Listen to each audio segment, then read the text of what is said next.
j'ai l'espérance. Je sais que la vie de Philippine ne s'arrête pas à ce qu'elle a à traverser sur cette terre et que justement elle est faite pour le ciel et qu'elle est faite pour une réparation d'elle-même, qu'elle va se déployer après cette vie, que tout ce qu'elle n'a pas pu déployer dans cette vie va se déployer dans l'autre. Et donc il y a une espérance, il n'y a pas de désespoir vraiment total parce qu'il y a cette espérance. Mais ça n'empêche pas des traversées extrêmement douloureuses, d'états de tristesse intense, d'incompréhension, parce que ma foi ne me donne pas la réponse au mystère du mal, et parce qu'elle est touchée par un mal, et le mal, ça reste un mystère, ça ne s'explique pas. Même dans la foi, on n'explique pas rationnellement les choses. Donc le fait qu'il n'y ait pas d'explication, ça met dans des états qui sont pas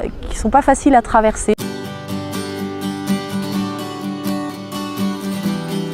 Elle, on pourrait dire que du point de vue des valeurs humaines, elle rate à peu près tout.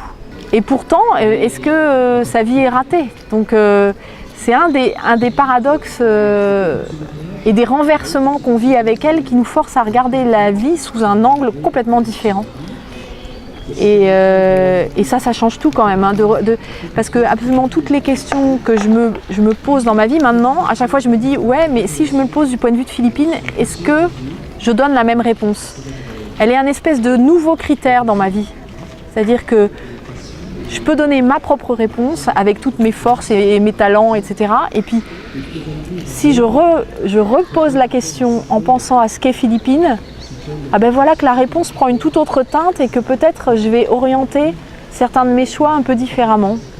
Ou ma prière, ma vie de foi va s'orienter différemment parce que je sais que Philippine est là et que sa vie me parle d'une manière unique et particulière.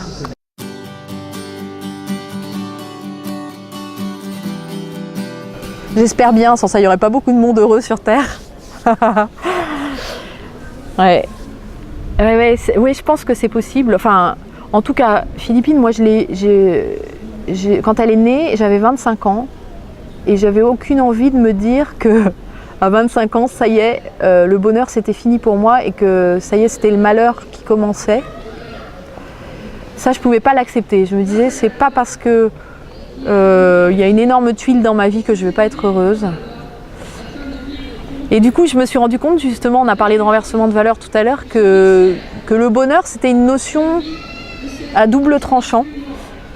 Et en fait, je préfère parler de joie que de bonheur, parce que bonheur, suivant la définition qu'on en donne, on peut ou pas rentrer dans les critères. Alors que la joie, c'est accessible à tout le monde, même s'il y a une tuile.